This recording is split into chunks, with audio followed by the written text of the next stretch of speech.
Hello guys, അപ്പോൾ എല്ലാവർക്കും ഷിഗാസ് വ്ളോഗിലേക്ക് സ്വാഗതം. അപ്പോൾ ഞാൻ കഴിഞ്ഞ വ്ളോഗിലൊക്കെ നിങ്ങളുടെ അടുത്ത് പറഞ്ഞിട്ടുണ്ടല്ലോ തെയ്യമുണ്ട് എന്ന്. തെയ്യം തുടങ്ങിയിട്ടുണ്ട്. ഇത് 13-ാം തീയതിയാണ് ഞാൻ ഈ വീഡിയോ എടുത്തിരിക്കുന്നത്. 13-14 തെയ്യം. അപ്ലോഡ് ചെയ്യാനാണ് ലേറ്റ് ആവുന്നത്, സമയമില്ലാത്തതുകൊണ്ടാണ് ഗൈസ്. അപ്പോൾ നമ്മൾക്ക് തെയ്യത്തിന്റെ വിശേഷങ്ങളിലോട്ട് പോവാം. 4 മണിക്കാണ് കലസം കഴിഞ്ഞിട്ടാണ് തെയ്യം തുടങ്ങണത്. കലസം എന്ന് പറയുന്നത് കാസർഗോഡ് കണ്ണൂർ ഭാഗത്തെ അറിയുന്നുള്ളൂ. പൂജ വെപ്പും ബലി കൊടുപ്പും, ഇതാണ് സംഭവം. ബലി എന്ന് പറയുന്നത് പന്നീനെയാണ്. അതൊന്നും ഞാൻ വീഡിയോയിൽ ഉൾപ്പെടുത്തുന്നില്ല.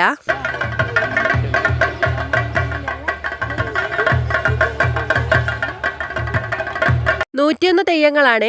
മെയിൻ പ്രതിഷ്ഠ കരിഞ്ചാമുണ്ടിയാണ്. മലച്ചാമുണ്ടി, കരിച്ചാമുണ്ടി എന്നൊക്കെ പറയും. കരിഞ്ചാമുണ്ടി എഴുന്നള്ളുന്നത് 14-നാണ്. ഈ കാണുന്നത് 13-ാം തീയതിയുടെ കാഴ്ചകളാണ്. ഈ അഗ്നി ഒരുക്കിയിരിക്കുന്ന പൊട്ടൻ തെയ്യത്തിനാണ്. പൊട്ടൻ തെയ്യത്തിന്റെ ദർശനങ്ങളൊക്കെ ഈ അഗ്നിയിലൂടെയാണ് പോകുന്നത്. പിന്നെ വെള്ളാട്ടം ഉണ്ടാവും. അങ്ങനെ ചെറിയ ചെറിയ തെയ്യങ്ങളൊക്കെ 13-നാണ്.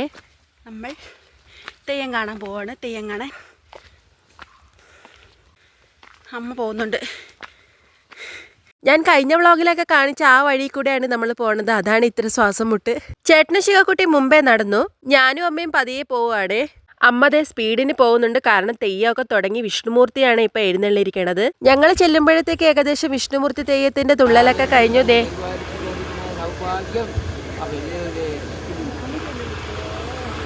എല്ലാരും തെയ്യത്തിന് തൊഴുവാൻ നിൽക്കുകയാണ്. 101 തെയ്യങ്ങൾ എന്ന് പറയുന്നത് 101 തെയ്യങ്ങളും ഉണ്ട്, കെട്ടിയാടിക്കുന്നില്ല എന്ന് മാത്രം. മെയിൻ തെയ്യങ്ങളെ മാത്രമേ കാണാൻ പറ്റും. എനിക്ക് വീഡിയോയിലൂടെ കുറേയൊക്കെ പകർത്താൻ പറ്റിയില്ല, കാരണം ഫ്രണ്ട്സും ബന്ധുക്കാരും എല്ലാരും വന്നിട്ടുണ്ടായിരുന്നു. പിന്നെ വ്ളോഗിന് വേണ്ടി കുറേയൊക്കെ ഞാൻ എടുത്തു. ഇത്രയൊന്നല്ല, ഇനിയും ഉണ്ട് കേട്ടോ വിശേഷങ്ങള്. ഞാൻ മെയിൻ ആയിട്ട് വന്നത് എന്റെ നാട്ടിലത്തെ വിശേഷങ്ങളൊക്കെ നിങ്ങൾക്ക് എത്തിക്കാനാണ്.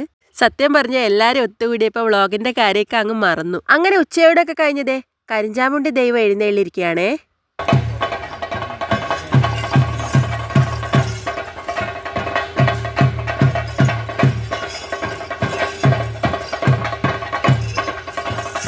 അങ്ങനെ ചാമുണ്ടിയുടെ തുള്ളലും ദർശനമൊക്കെ കഴിഞ്ഞു. നമ്മൾക്ക് ഏത് കഷ്ടനഷ്ടങ്ങളും ഉണ്ടെങ്കിൽ ചാമുണ്ടിയപ്പനെ മനസ്സിൽ വിചാരിച്ച് ഒരു വിളക്ക് പറഞ്ഞാൽ നമ്മൾക്കത് നടത്തി തരുമെന്നാണ്. അങ്ങനെ അമ്മയും പറഞ്ഞിട്ടുണ്ടായിരുന്നു വിളക്ക്.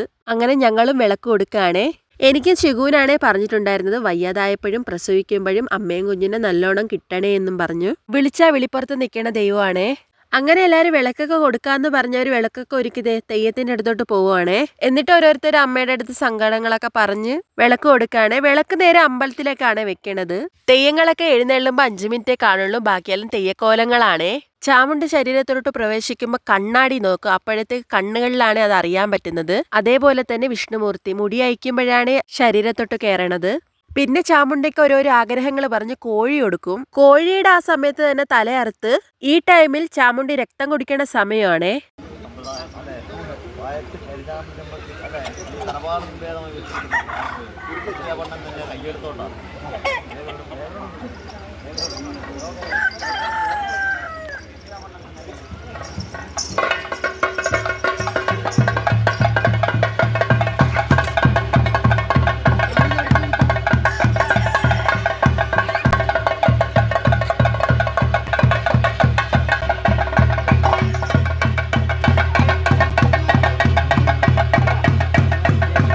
എല്ലാ വീടുകളിൽ നിന്നും ഓരോരോ കോഴി കൊടുക്കും. കണ്ടില്ലേ ഈ ലൈനിൽ എല്ലാരും കോഴിയായിട്ട് നിൽക്കണത്. തലയർത്ത് ഉടല് അഗ്നിക്ക് ചുറ്റും പ്രവേശിക്കുമ്പോഴാണ് മനസ്സിൽ പറഞ്ഞ ആഗ്രഹങ്ങളൊക്കെ ഫലിക്കും എന്നാണ് ഇവിടുത്തെ ആൾക്കാരൊക്കെ പറയണത്. തല ദൈവത്തിനും ഉടല് നമുക്കുന്നാണേ. തല ദൈവത്തിന് സമർപ്പിച്ച് ഉടല് നമുക്ക് വീടുകളിൽ എടുത്തോണ്ട് പോവാം. തല അമ്പലത്തിലെ കറി വെക്കും. അമ്പലത്തിൽ എന്ന് പറയുമ്പോൾ അമ്പലത്തിലെ സദ്യാലയത്തിൽ കറി വെച്ച് രാത്രിത്തെ ഭക്ഷണം അതായിരിക്കും. ഇവിടങ്ങളിൽ ചോറിനൊക്കെ പന്നിക്കറിയും കോഴിക്കറിയാണ്. അറക്കാൻ കൊടുത്ത പന്നിക്കറിയും കോഴിയാണ് നമ്മൾ എടുക്കുന്നത്. 14-ന് ഉച്ചയ്ക്ക് മാത്രം സദ്യ, പ്യൂർ വെജിറ്റേറിയൻ സദ്യയാണ്.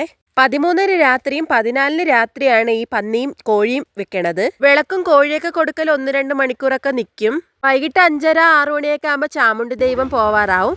ദേ ഇങ്ങനെയാണ് യാത്ര അയക്കണത്.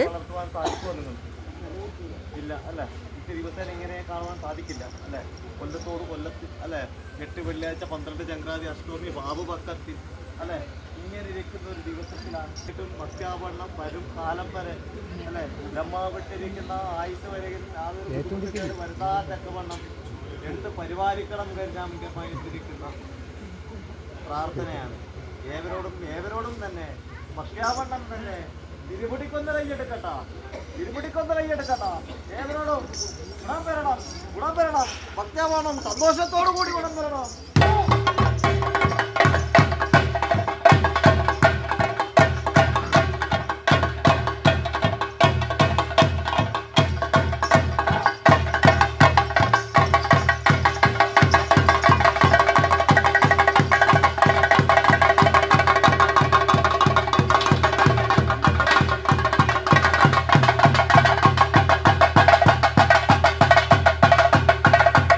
ഇവരാണ് നമ്മുടെ ഫാമിലി ഫ്രണ്ട്സ്, കൂടെ പഠിച്ചവരും അനിയനും അനിയത്തിയും എല്ലാവരും. പിന്നെ ഞങ്ങൾ അങ്ങോട്ട് ഫോട്ടോ എടുപ്പും വീഡിയോസ് എടുപ്പും ഒക്കെ ആയി, എല്ലാവരും സന്തോഷത്തോടെ.